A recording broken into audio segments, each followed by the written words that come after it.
I want to welcome everybody to our live stream here in the trenches with Dave Lapham, brought to you by First Star Logistics. We're in our outstanding studios, as always, at First Star Logistics, and we can't wait to talk with you. Come one, come all, come with your questions. And we want to make sure that you visit YouTube and find out all the information that you can on our giveaway.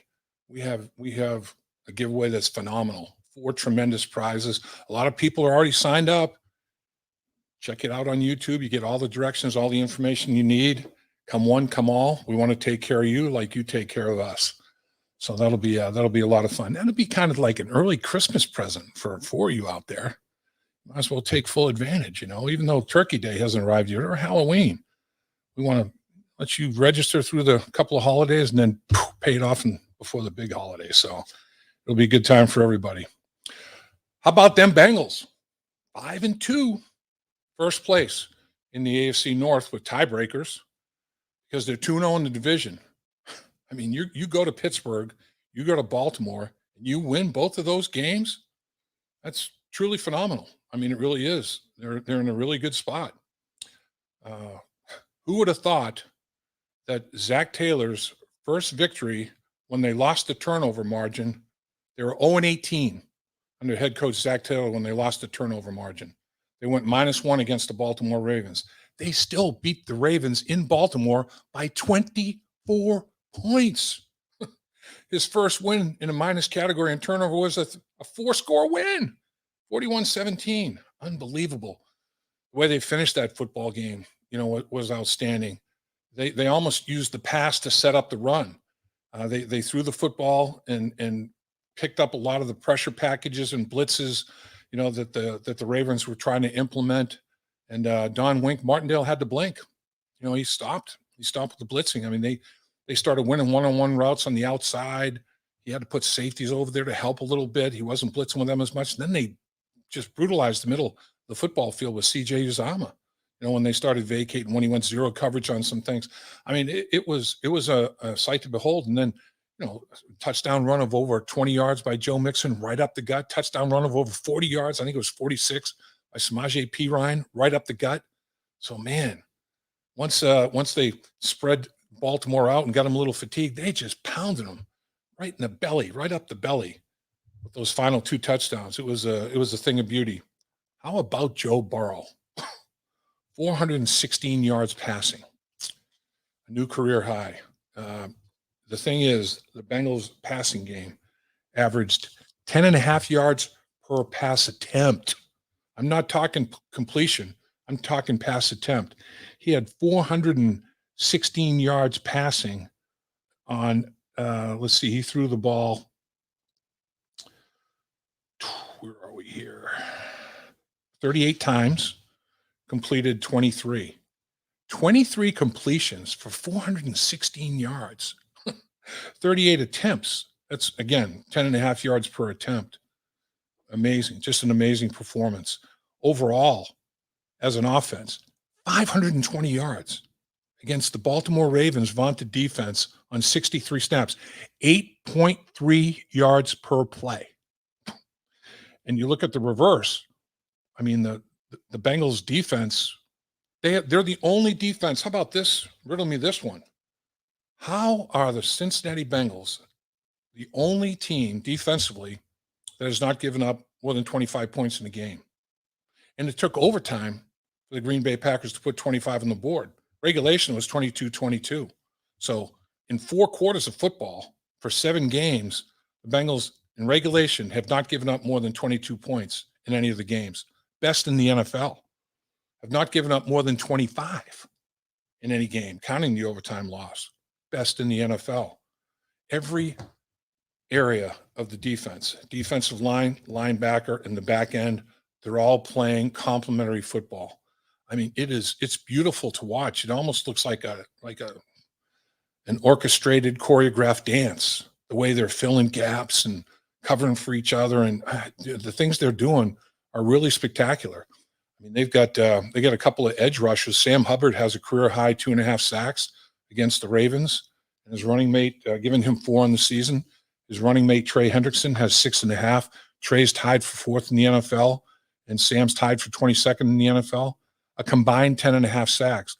The only tandem I could see that has more sacks are the Cleveland bunch. Myles Garrett has 9.5 himself, and Clowney has 3.5. They have 13 sacks. The next duo, defensive end combination, with more than 10 sacks of the Cincinnati Bengals at 10.5. So you have a combination of both ends coming up the field off the edge, and that's tough because now if you slide the line to take care of one, you still have to chip with the back. That takes somebody out of a pass route, or you have to bring a tight end to help. That takes somebody out of a pass route.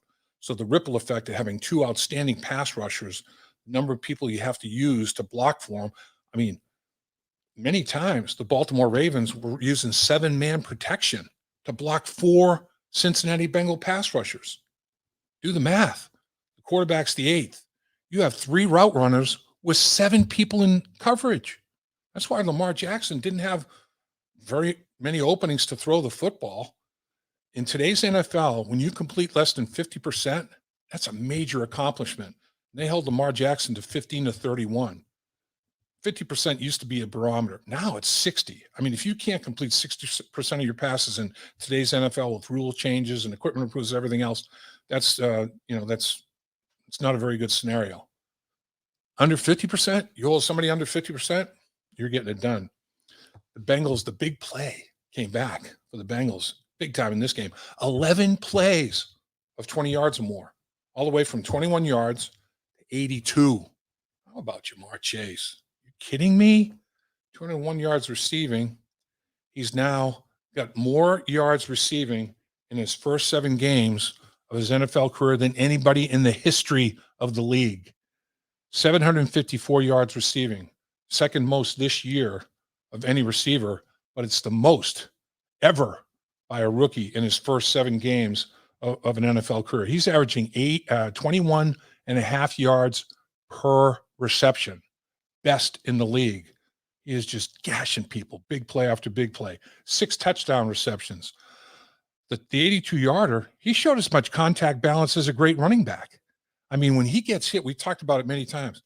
His lower body is so strong, and he's so fast and powerful and explosive and can accelerate. When he gets hit, he doesn't go down by initial contact. He has got really good contact balance. And he spun away from the 3 would-be tacklers, the Baltimore Ravens, and ran away from everybody for 82 yards. And then how about C.J. Uzomah complimenting Chase? He's got 5 touchdown receptions on 17 catches. Talk about efficiency. What? 17 catches, 5 of them gone to the house. And I mean, he's been a big play guy. 55-yard touchdown. He's had multiple touchdowns over 30 yards in this season already. I mean, he's become a big play guy. They can't cover everybody. When you've got a slot receiver like Tyler Boyd, and the Baltimore Ravens continued to double him, and they said, Humphrey, you're a Pro Bowl corner. You're the best cornerback in the league. You follow Chase. Humphrey was chasing Chase. Wherever Chase went, Humphrey was sure to follow. A good percentage of the time. It was me and my shadow. Chase beat him in one-on-ones. Impressive to say the least. And then, if you double Chase and you double Boyd, T. Higgins got to win his one-on-ones. And he started winning his one-on-ones as the game went along. Then you throw C.J. Uzomah in the mix down the middle of the field as a receiver. Come on, man. A lot of weapons. It's up to the offensive line. Offensive line, get it done. You got something cooking. In the offensive line, early in the game, they were very aggressive. Wink Martindale, not uncharacteristically. I mean, this is what they do. He was putting 7 or 8 guys in the box. You didn't know which ones were coming, how they were coming. They were twisting, stunting, everything else. And they got some early pressure on Joe Burrow. But one thing about Joe Burrow, the dude never panics with the football in his hand. He'll get uncomfortable sometimes. He's a human being. But there's never any panic with the guy. He keeps his head, stays composed. His heart rate decelerates. It doesn't accelerate. And he finds people and makes plays. I'm telling you, he started slicing and dicing. It was just an impressive football game all the way around for the Cincinnati Bengals when they traveled to Baltimore and didn't just beat the Baltimore Ravens, dominated them. Many times during John Harbaugh's career at M&T Bank Stadium, he has put his backups into the football game because they've had a huge lead. This time, for the first time, probably for John Harbaugh at home, he put his backups in the game because they were getting blown out. I thought the Bengals had a really good shot to win the football game, but I never expected them to blow the Ravens out. They were 6.5-point underdogs and won by 24. Vegas didn't get that one right. I wonder how much money they lost. They don't lose money very often, but they lost money on that one. There's no question about it. All right, so Dave, what do we got? We got Davids everywhere. Dave Burke in the house, as always, does a great job. We don't have a podcast without Dave Burke. Dave Burke is the man. He's the nuts and bolts and brains of the operation. We got David Perry here. And of course, I'm a David as well. This team is disciplined all around. Bingo, David. It seems that mental errors and penalties are few and far between. Bingo, David. Where do they rank in penalties? And you love the podcast, Who Dey David? That was another thing I looked up last night. I was thinking the same thing as you. When the official stats came out after Monday Night Football, I said, where are the Bengals right now? All right, let's look at penalties. 30 penalties on the season, tied for third fewest in the National Football League, 256 penalty yards, second fewest in the National Football League. Big time. They've lost 2.5 football fields. Their opponents, here's a good example. The opponents have been penalized 48 times in the games that they've been penalized 30 for 402 yards. So the Bengals, 18 fewer penalties and a football field and a half less of penalty yards. That is big. You're right on it, David. And you know, I was thinking, all right, defensively, they're responsible for fewer than half of the penalties. You know, I can remember holding penalties, nullifying big plays. I can remember, you know, a false start, nullifying play. These are all offensive penalties. The defense, by my calculation, a dozen penalties, 12 penalties in 7 games, just 12 penalties, and for less than 100 yards. The defense is not self-destructing with pass interference, illegal contact, illegal chuck down the field, automatic first down. I mean, they're not having any of that stuff. Personal fouls. They're getting business done from the snap to the whistle.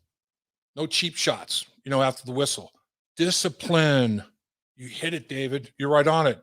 It's one of the biggest things that they've done, I think, as a football team, and mostly on the defensive side of things. But here, the last couple of games of the Bengals, they offensively, they had one penalty for 5 yards for the game against the Baltimore Ravens. One penalty for 5 yards, a false start.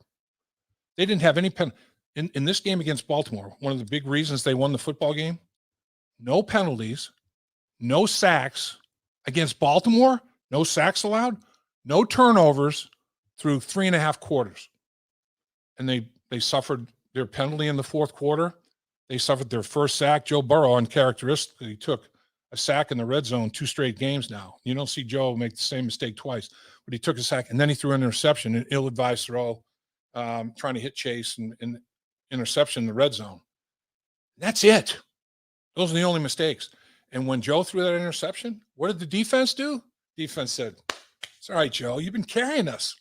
We're not winning this football game the way we're winning it right now without you. I got your back." They hold the Baltimore Ravens to 4 and out. The Ravens go 4 downs and don't get a first down after the turnover. They have to punt the ball right back to the Bengals. So no damage done. And that's the thing. The Bengals are -3 in the turnover department on the season. And think about that. -3, and they're 5-2. They may be the best team record-wise with the worst turnover ratio in the league. And I'm going to have to do a little bit more research on that. But there aren't very many football teams that have, I don't even say 4 wins, 4, 5, or 6 wins that are -3 in the turnover ratio. One big reason why, the opponent 5 for 13 on 4th down. That's like 8 takeaways. It's like 8 takeaways defensively, because any possession that doesn't end in a kick, extra point, punt, or a field goal, very equivalent to a turnover. And that's what happens on 4th down. There's no kick at the end of that drive. So the Bengals are 7 for 10 on 3rd down. So they're +2 in that category, and it kind of evens that turnover ratio out a little bit. So we're going to go to Byram. Byram Joseph. Dave, what's the latest on Osai? Osai's coming along, but it would not surprise me. I don't want to say best case scenario, Osai would be available late, and there's a good chance. I think pretty much you rule him out for the season, let him rehab and come back. I don't think we're going to see Osai back for the season, unfortunately. And that's another edge rush guy. I mean, you look at what they've got from a rotational standpoint. If Osai were in the mix, we already talked about Hendrickson and Hubbard, and so I talked about the fact that they're the second best duo in terms of sacks at defensive end in the league. They have a long way to go though to catch the record holders. Chris Dolman and Keith Millard, although Keith Millard was a defensive tackle, but played on the opposite side of the center from Dolman. So you have, if you put them on both on the same side, you can slide and account for them with an extra person a lot easier. Put them on opposite sides of the center, you got trouble. And Keith Millard and Dolman accounted for 39 sacks. Two players, 39 sacks in 1989 with the Minnesota Vikings. So I'm thinking you're probably saying, who's got the best sack total for a duo in Bengals history? In 1976, and sacks have only been an official stat for the NFL since '82, but PJ Combs went back all the way to 1976, the Bengals PR guy, to find out exactly what happened back then from 76 on. And Pete Schramm's the guy that sent me this information. PJ and Pete are outstanding. They do a great job keeping everybody abreast of what's going on statistically and everything with the organization. Corey Bacon had 22 sacks, most in franchise history. It's unofficial because, like I said, sacks had only been recorded as an official stat since '82. 22 sacks, and Gary Burley had 10. The Bengals had 32 sacks in 1976. If I'm not mistaken, was that a 14-game season or 16 games? That might have been only 14 games, 1976. I'm trying to remember when we went to 16 games. Might have been only 14 games. That's crazy. In 2015, Carlos Dunlap had 13 and a half. Geno Atkins had 11, 24 and a half sacks in 2015. In 2012, Geno Atkins had 12 and a half. Michael Johnson had 11 and a half, 24 sacks in 2012. In 1981 Super Bowl season, remember this one well, Reggie Williams had 11, Eddie Edwards had 10, 21 sacks. But those two guys combined in 1981. In 83, Eddie Edwards had 13, Reggie had 7.5. That's 20 and a half. That's the fifth best in franchise history. And then the sixth best, 20 sacks, we stopped at 20 because they're already at 10 and a half. It's not even the halfway point of the season. They're already halfway to 20, better than halfway. In 1980, Eddie Edwards had 12. Eddie Edwards, by the way, if you can figure it out by now, he has the most sacks of any player in franchise history. Ross Browner had 8, 20 sacks in 1980, I should say, 20 sacks in 1980. So that's the sack numbers, and we're talking about, Osai. If we had him, that'd be another edge guy. Cam Sample is giving him good snaps off the edge. Inside, it starts too. DJ Reader, Ogunjobi, Josh Tupou, BJ Hill. How about the trade Billy Price for BJ Hill? What? Bengals won that one. They are getting push. They're pushing the pocket. So there's no place for the quarterback to step up. The ends finish and feast. If there's no push, the ends are getting a good rush. Manipulate the pocket, step up, throw the football. It takes all four to push the pocket and get the rush. And what they did so well, time and time again against Lamar Jackson, they mush rushed. If you rush past Lamar Jackson, you just blow up the football field out of control and run by him, you give him an automatic gap to take advantage of, he will kill you with a capital K. The Bengals, very disciplined, didn't rush past him. They stayed in their lanes, and he had nowhere to go. That's part of the reason he completed less than 50% of his passes. And he didn't kill him running the ball. I mean, he got his yards. He's a great player, but he didn't destroy them. They had a big holding penalty on Villanueva, though. They took away a 39-yard run by Lamar Jackson. And that's the kind of thing we're talking about with respect to discipline. Discipline mentally, no pre-snap penalties because of mental mistakes, and then discipline physically with respect to your technique. Don't have lazy hands as a cornerback where you're grabbing. Don't have lazy hands as a lineman where your hands are outside the framework of the body. You're going to get called for holding. They're playing very, very disciplined football. But yeah, don't forget about Osai. Like you said, he's another one that can give them great snaps off the edge. Ohio. Ohio. Will the Bengals be a playoff team and win a playoff game? To be determined. I mean, what more can I say? The Bengals are 5-2, 10 games left, 17 game season this year. Let's take a look at the remaining games. They go to the Jets. Winnable. The Jets are 1-5. Who did they beat? The Tennessee Titans. People are talking about them as a Super Bowl contender now all of a sudden. The Jets beat them in overtime. What? That's the National Football League. At any rate, you got to figure they feel good about beating the Jets. So now you get 6 wins. 6 wins. And you're looking at a good. No, you had 5 wins. No, it's 6. They beat Baltimore. We're 5-2, 6 wins. The Jets. You got Cleveland at home, bye week. You play Las Vegas out there. The Raiders in Las Vegas, Pittsburgh here, Chargers here, San Francisco here. Go to Denver, Baltimore here, Kansas City here, up in Cleveland to finish the season. The last 2 games are January 2nd and January 9th. Baltimore is the day after Christmas. How about that? Merry Christmas. All you have left in your season is Baltimore, Kansas City, and Cleveland.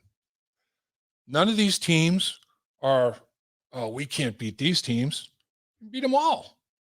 You can also lose to them all. Odds are it's a 50-50 proposition. You got to get to 10 wins. In my opinion, to answer your question, Ohio, 10 wins will get you in. I mean, everybody in the division, everybody's lost 2 games.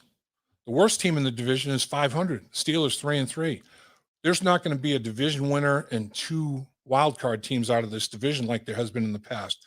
Because in the past, when Cleveland was struggling, Cleveland went 1-31 over 2 games, a 2-season stretch. 0-16, 1-15. People feasted on the Cleveland Browns, and that's when the division was sending not only a division champ but 2 wild cards were coming out of the same division. You know, it was Pittsburgh, Baltimore, and Cincinnati when Marvin Lewis was here. 3 teams would get into playoffs. Not every year, but it happened. And there'd be one of the wild card teams would be from the AFC North because everybody beat up on Cleveland. Nobody's going to beat up on anybody else in this division this year. I mean, it's a competitive division. If you finish above 500 this year in this division, you've had a good year. The Bengals are already 2-0. If you finish 4-2 against this division, that could be a playoff tiebreaker in your favor. We'll see. So we'll see how it pans out. They're putting themselves in position. If they can get that 6th win against the Jets and go up to the Lake Erie, play the Browns. How's Adeniji doing? Adeniji had his first week of practice, and he looked really good. Really good. He injured a pectoral muscle lifting weights. So that didn't affect his lower body from the waist down whatsoever. And that's where he is unbelievable. Akeem Davis-Gaither has sweet feet now. Akeem Davis-Gaither is a very, very gifted player athletically. He has got exceptional footwork. And that's going to put you in position to make blocks in the National Football League. I mean, everything starts with your feet and ends with your hands in sports.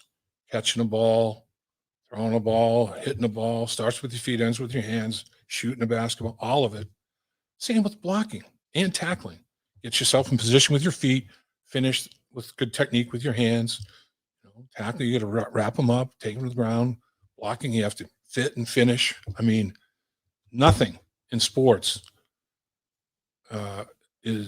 can you be really successful at if you don't have good feet. And Adeniji has very, very good feet. The problem that he has, though, is Frank Pollock has had these guys on OTAs, mini camp, training camp. Adeniji missed all of that. He tore that pectoral very early. So he has not been on the field other than this week of practice with Frank Pollock and his teammates. They've taken literally thousands of reps because Frank Pollock's whole MO is master the mundane over and over and over again. Same rep, same technique. Adeniji's behind. I mean, he was taking mental reps. He's there absorbing it all mentally, but not going through the physical process. So he has some catching up to do, but I think he's a talented kid.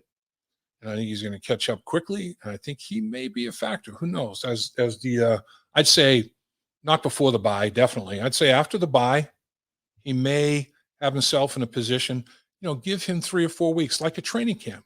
Give him some time, like a training camp type scenario, and see how he handles it, and see how he handles it, not only physically, mentally. How good were his mental reps the whole time that he was unable to participate physically? This is, by the way, Diet Coke. It's not an adult beverage. I just want to clarify, make sure everybody knows I'm not drinking on the podcast. It's Diet Coke. So that's Akeem Davis-Gaither. Very, very good football player. All right. So who we got here? Matty Meyer. Hey, Dave, would you agree that Giant Jackson is the Giant with a J? I like that. Giant Jackson. Jackson Carman, the missing link in the line, much improved. Matty, he's getting better and better and better. His graph is climbing. His graph's not doing this anymore. You don't want to have a situation where, oh boy, he didn't play that well in a few series. He's playing more consistent football. I think his confidence is soaring. He quite a few times got matched up with Calais Campbell with the Baltimore Ravens. Calais Campbell's 14 years in the league. So Calais Campbell's probably 36 years old. That's an old man strength working against Jackson Carman, who's a kid. He's young. He's in the very early 20s. There's close to a 15-year disparity between these two guys age-wise and physically. And Calais Campbell is 6'8", legit 6'8", and 300 and whatever pounds. So it's like I said during the broadcast, he is like trying to block an octopus that can bench press 400 pounds. I mean, that's brutal. His arms are so long. And C.J. Uzomah on one of his touchdown passes gave all the credit to his teammate Drew Sample, who's a tight end, had to block Calais Campbell on that play, on that matchup, had to pass protect on Calais Campbell, and gave Joe Burrow enough time for C.J. Uzomah to run his corner post route and beat Humphrey. Humphrey missed the tackle. Big touchdown. And it was set up by Drew Sample in what the Ravens probably figured was a mismatch. You put Calais Campbell on a tight end, and we're in good shape there. Drew Sample fought him, held him off. CJ ran a great route. CJ ran a post corner where you go down the field and you start toward the flag, he went to the post, to the middle, to the flag. So double move. Either go to the flag, to the post to the flag, but double move. And he set it up, and then Humphrey missed the tackle. Great route, great run after catch, touchdown. Wouldn't have happened, though, if Calais Campbell dominated Drew Sample. Wouldn't have even been to get the ball in the air. So that's the thing that's going on now. As a former offensive lineman, I can tell you, the year we went to the Super Bowl the first time in 1981, Kenny Anderson won MVP. He started playing, we're like, guys, let's give him a second longer. I mean, it could be the difference between an incompletion or a 70-yard touchdown. Give him a little more time. That's what this football team's feeling about Joe Burrow right now. They know that Joe is going to crack the code and find the weakness in coverage. Give him another half a second to a second. He will destroy people. So it's some interesting stuff is going on. It's kind of there's chemistry from a football standpoint. There's chemistry from just building camaraderie standpoint. There's all kind of chemistry. The lab's cooking down there at Paul Brown Stadium right now, man. The mad scientists there's all kind of chemistry going on. Ronnie Smith, hey, Dave, could the Jets game be a trap game? If you let it, I'll guarantee you right now that the coaches are putting together a game plan right now for the players. Wednesday morning, we're doing this podcast on Tuesday afternoon, and the coaches will be working well into the night, burning the midnight oil, putting this game plan together, present it to players on Wednesday. And they're going to talk about the fact that the Jets beat the Tennessee Titans in overtime. And a valuable resource, and don't underestimate this, in my opinion, a valuable resource for this football game, the Frank Pollock factor. He was an offensive line coach last year with the New York Jets.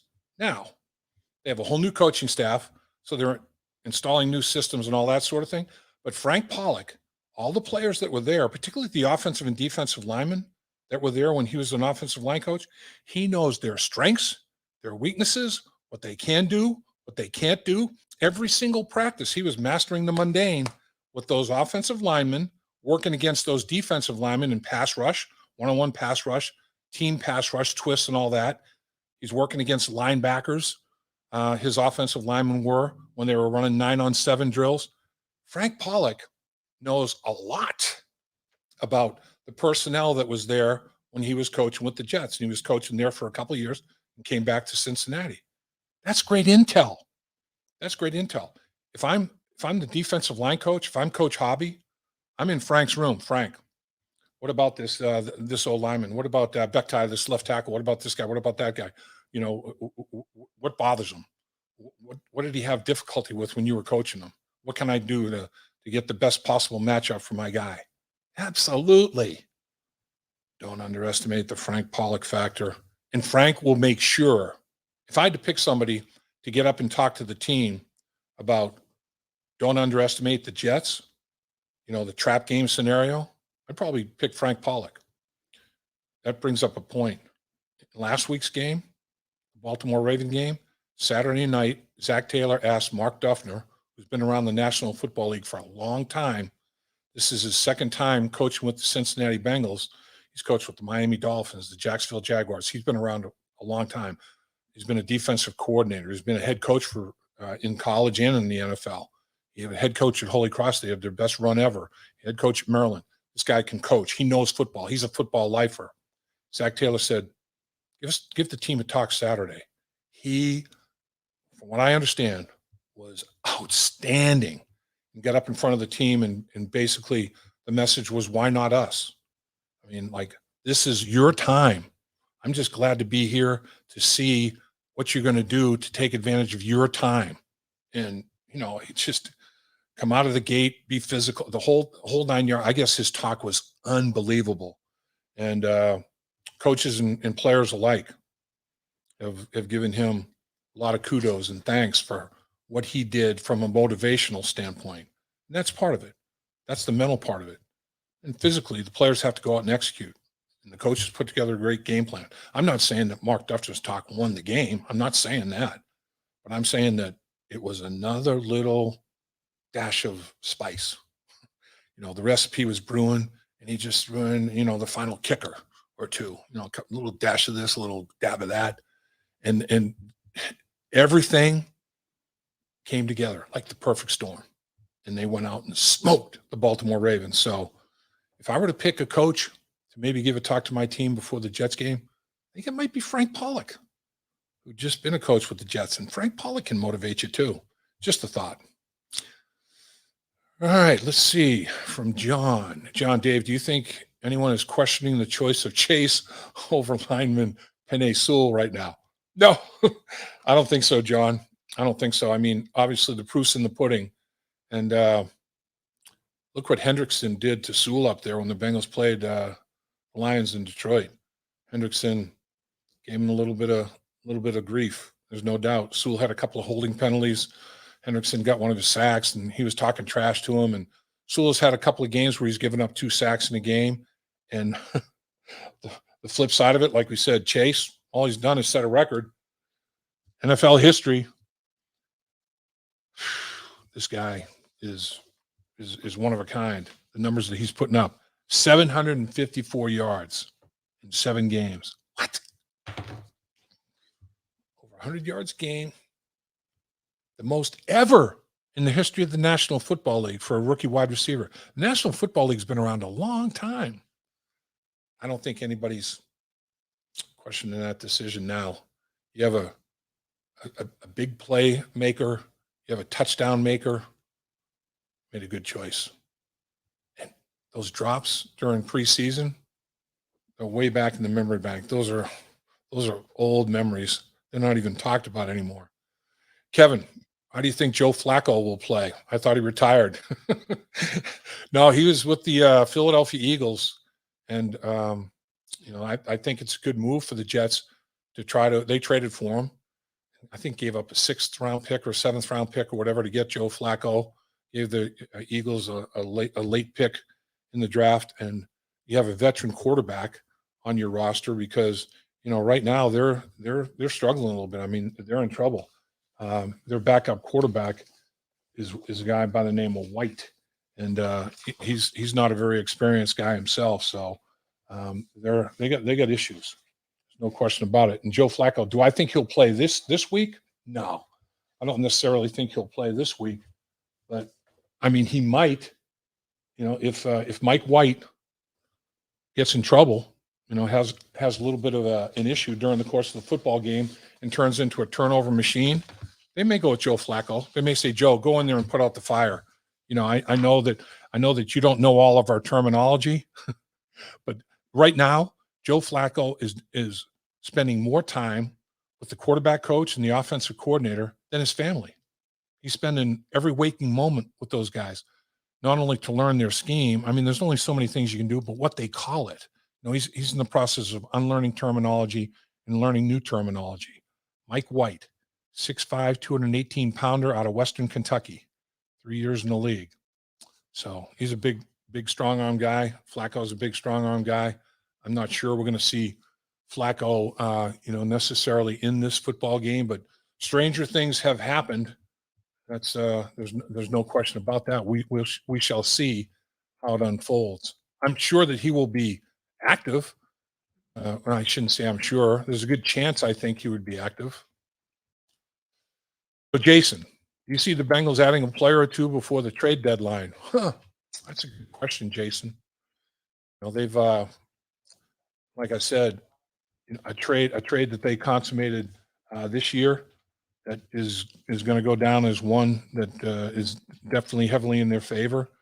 Is trading B.J. Hill or trading Billy Price for B.J. Hill with the New York Giants. I mean, that turned out to be an unbelievable trade in favor of the Cincinnati Bengals, I would think at this point in time, just looking at the team's records respectively overall. So yeah, I'm sure everything's being evaluated, but trades aren't that easy to make. It's not like, we'd like this guy. Everybody has to have the right components. It's sometimes teams ask for too much for what they're giving up. And sometimes you're asking for too much for what you're willing to give them. So, it's not an easy thing. There aren't a whole lot of them that are made. That's why when they are made, it's something that's been discussed for a long time. The Bengals, the personnel department, the scouting department, that scout the current players in the National Football League, not the collegiate players that they're in the process of going out and visiting campuses and witnessing games in person and all that sort of thing. I'm talking about the ones that handle the NFL personnel stuff. They've been talking about potential trades for a long time. I don't know how many, if any, that they have been talking about.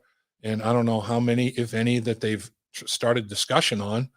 And it'll be determined how many, if any, they'll be able to put something together and finalize. So it's going to be interesting to see. But who knows? You may be able to pick up another component. But look at what they've done in free agency in the draft the last 2 years. And then, the trade with B.J. Hill. It's remarkable what they've done from a personnel standpoint. The defense, the defensive line, in this game in Baltimore, Lou Anarumo ran a lot of the same things that he ran in this football game. He ran a 4-3 look instead of a 4-2-5 look. against the Ravens last year. He ran 3 linebackers. He did a lot of the things schematically that he did in this football game against Baltimore. Did he have a couple of tweaks here and there? Yeah, he did. A couple of different blitz looks and things like that. That always happens. Why did they beat the Ravens the way they did as opposed to getting smoked the way they did last year? They got much better players executing it.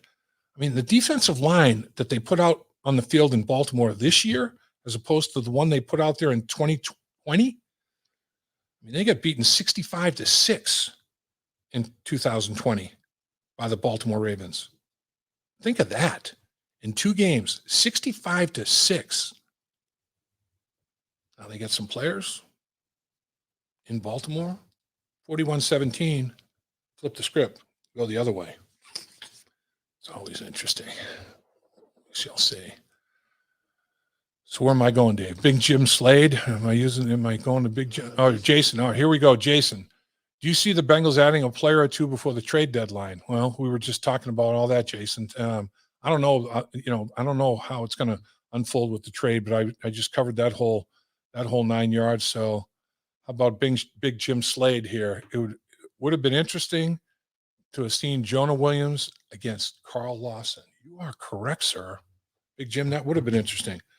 And one of the reasons I think the Bengals as a team learned a lot. Carl Lawson did him a favor by the way he rushed Lamar Jackson, because all he would do would run up the field like a wild man and run right past him and never recover or spin back or whatever.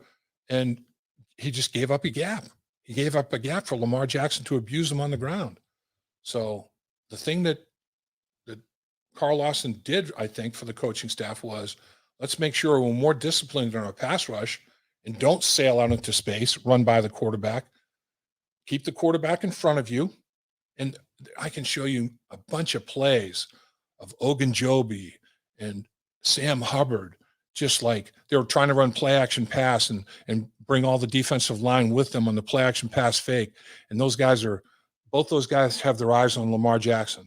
Logan Wilson has his eyes on Lamar Jackson. Akeem Davis-Gaither has his eyes on Lamar Jackson. They're all bracketing him. It's like they had 4 spies on him. Everybody's eyes are on him, and they're not getting fooled. They're not letting the Baltimore Ravens with all the motion and taking Ricard, the big fullback, and putting him as a wing back and motioning him across, and then the back coming the other way, crisscrossing backs in the backfield, messing with the linebackers' eyes. No, those guys were unbelievably disciplined. And they looked where their eyes went where they were supposed to be, the gap control that they were supposed to have, and they were so disciplined.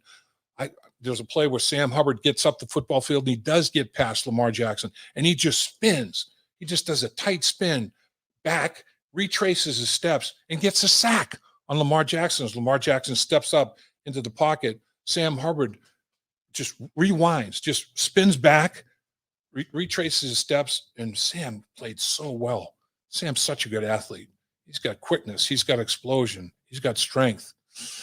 The biggest thing he's got, effort. He empties the effort bucket every single play. I mean, he was doggedly determined to not let Lamar Jackson beat them. And so was Hendrickson. The H-Boys, as Halloween approaches, Halloween starts with an H. The H-Boys at defensive end, the H-Boys stepped up. I mean, they were like Halloween monsters for the Baltimore Ravens. They were like Freddie against Jason. Freddie on one side, Jason on the other, coming up the football field, making life tough for the Baltimore Ravens offensive tackles and quarterback Lamar Jackson. Andrew, is Zach Taylor the front runner for Coach of the Year? Whoa. He's got to be in the mix. I mean, you have to include him in your conversation. I don't know about front runner. And again, let's pump the brakes. We're 7 games into a 17-game season.